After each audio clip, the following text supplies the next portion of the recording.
So the protocols for the next or the sixth Democratic debate are out. Now, as you know, the Democratic Party has been essentially artificially and non-transparently tightening the requirements for the debate using polling that they don't necessarily control and that don't necessarily come out in a timely fashion in order to determine who will be on the debate stage. Now, you can understand their problem to some degree. There were 22 people who were running. It looks like a clown car. It is even slightly embarrassing that you have this many people running, most of which are effectively the same person. Like 17 of them are for the most part the same person, or 16.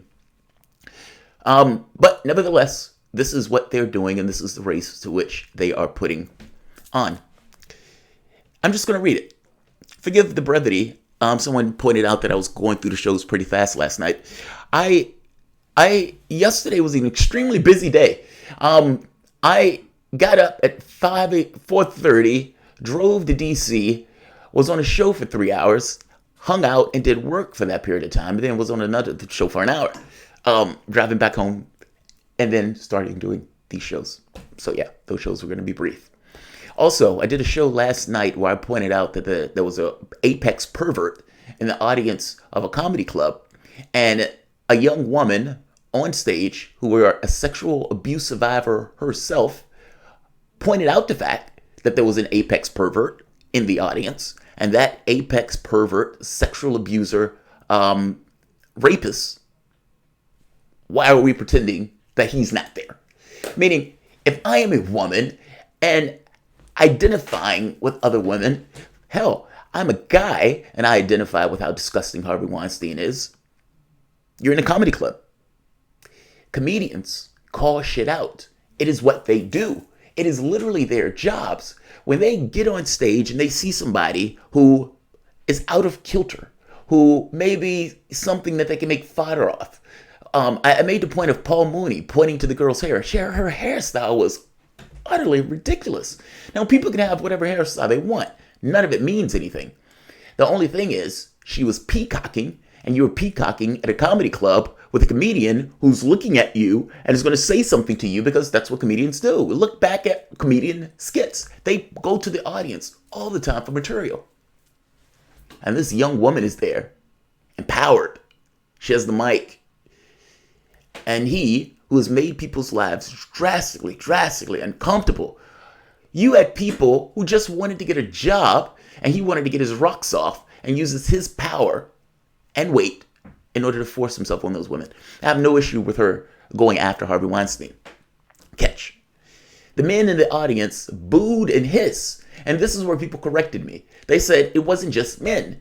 The owner of the place was a woman. Now, to be honest, unless there were other women other than that owner, because the owner has a capitalistic incentive. This is my place of business, and you guys are being disruptive to my place of business. And even though he's a rapist and a sexual abuser and has done so for decades, I have my own capitalistic incentives, and cash matters a lot to me. So yeah, I need you guys to not point out the fact that this guy is a rapist.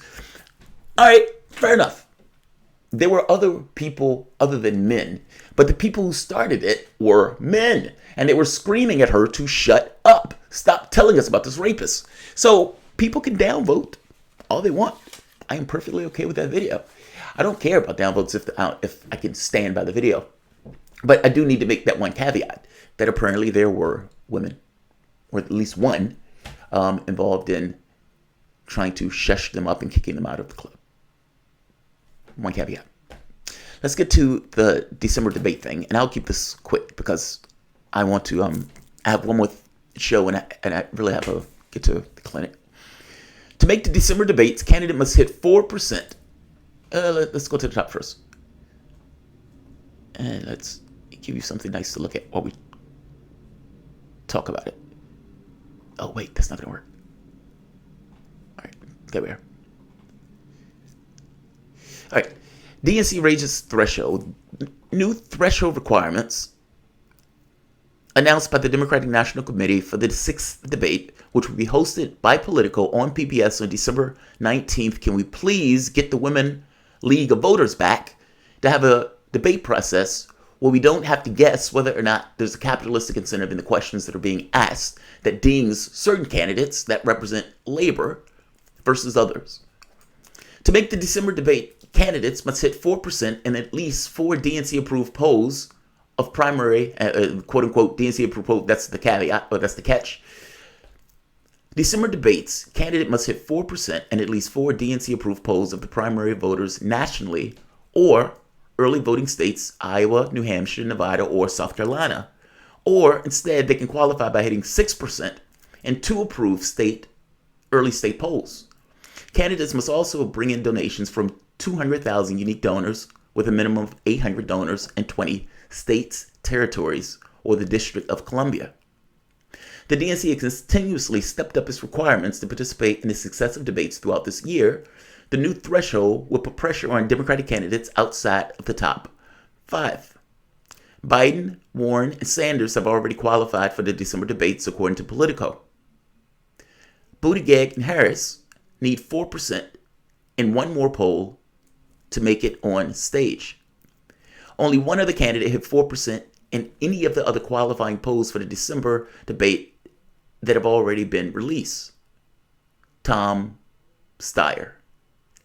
Now, Tom Steyer is a billionaire. And Tom Steyer spent $47 million to buy his way into the debate by dumping a ton of money into the various states that he needed in this kind of targeted marketing campaign. Tom Steyer gets on stage and says billionaires shouldn't exist. Yes, Tom, billionaires shouldn't exist. And this is a very specific reason, in part, as to why. That money is not just sitting there in the abstract. That money is being used for political influence. Whether it is a billionaire buying himself into a Democratic primary or just saying, I want somebody else to do the work and dumping a bunch of money into other candidates. Joe Biden right now is out there begging billionaires for cash. And I hate to tell you this, the fact that he's begging billionaires and millionaires for cash, when he gets into office, he is going to do their bidding. Just like Obama, when 95% of the wealth went to the top 1%. That number is ghastly and utterly embarrassing. And fact is, whatever you want to say about Trump, he can only best it by 5. He can only best it by 5. Nevertheless, Buttigieg and Harris are essentially one poll away. Sanders, Warren, Biden have already made the debates. And we'll see how it goes.